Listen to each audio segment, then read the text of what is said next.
Okay, picture this. It's the 1830s, and the world is just buzzing with these incredible stories, tales of magnificent stone cities suddenly emerging from the jungles of Central America.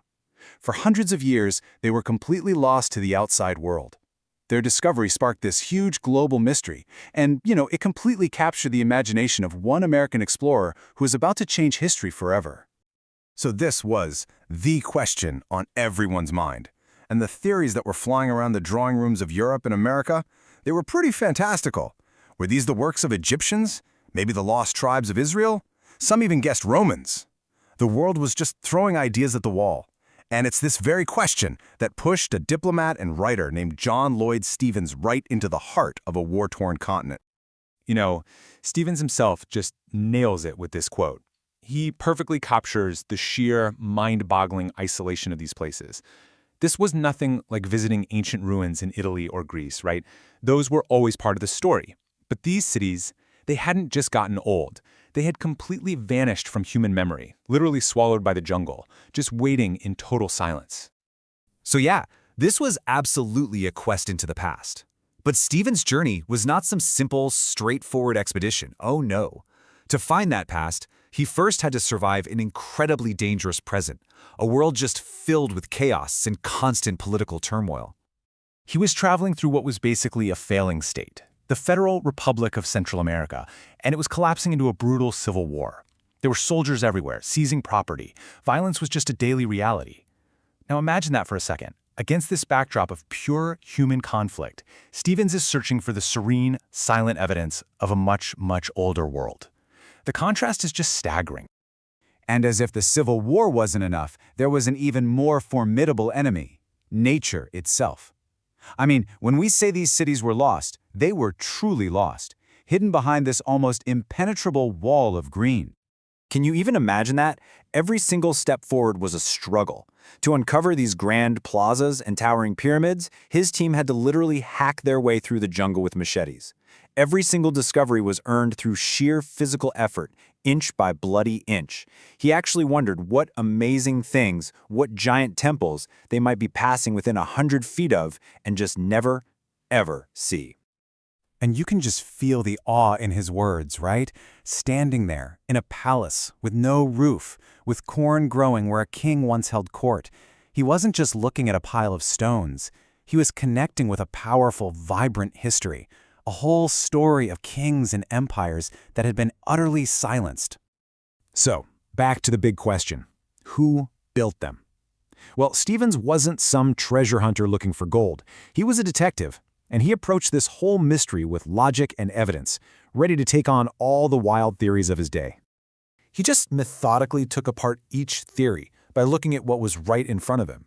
Okay, so what about the Egyptians? Well, he points out he couldn't find a single column, a huge feature of their architecture. The lost tribes of Israel? Nope, the architecture looked nothing like it. Romans, Greeks, Chinese. The art, the style, the very way the buildings were put together, it was all completely unique, totally unlike anything known in the Old World. But here's where the story gets really wild. Stephens wasn't content to just look and take notes. He saw these incredible monuments being ripped apart by tree roots and completely ignored by the locals, which led him to this audacious, completely unprecedented plan to save them. He quickly realized that these ruins were, in his words, not appreciated or understood where they were. So, watching them crumble away, he decided the only way to protect them for science and for the world was to, buy them. Buy them outright and ship them to a museum in New York. Just try to picture this scene. He finds the guy who owns the land that just happens to have an entire lost city on it, and he casually starts negotiating a sale.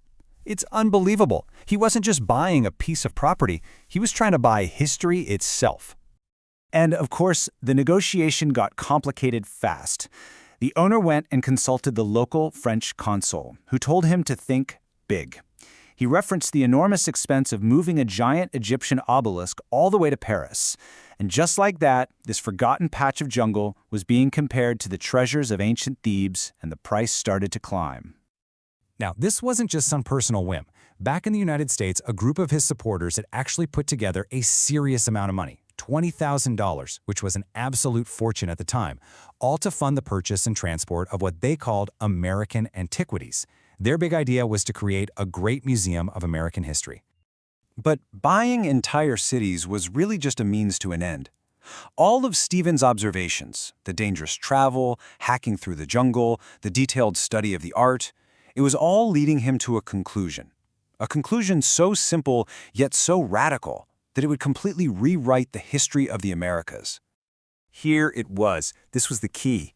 As he traveled from one ruin to the next, separated by hundreds of miles of dense jungle, among people speaking totally different languages, he noticed something incredible. The strange, elegant hieroglyphics carved on the stones, they were the same. It was this unifying thread, the proof that these weren't just isolated oddities. This was the work of a single great civilization. So then he hits the books. He goes back to the historical record, to the early Spanish chroniclers who saw these cultures before they were completely dismantled. And what did they describe? Exactly what he was seeing. They didn't write about Egyptians or Romans. They wrote about the local people, describing figures carved with earrings after the Indian manner. The evidence was right there, hidden in plain sight in the history books all along. And so, Stephens declared that these magnificent cities were homegrown. They were the work of a unique American civilization, built by the ancestors of the very same native people he saw living in poverty all around him. In an era that was just full of racist assumptions about who was capable of what, this was a truly revolutionary act of historical justice. He came to this incredibly powerful conclusion. He understood that this history hadn't just been lost to time, it had been actively erased. The Spanish conquest didn't just topple an empire, it tried to destroy every single memory of it. So Stephens' work wasn't just about discovery, it was a profound act of rediscovery, giving back a magnificent heritage to the people of the Americas. You know, Stephens' journey really teaches us that incredible histories can be sitting right in front of us, completely ignored or misinterpreted, all because of the prejudices of the time. And it really makes you wonder, doesn't it? What other stories, what other magnificent civilizations are still out there just waiting for us to finally see them for what they truly are?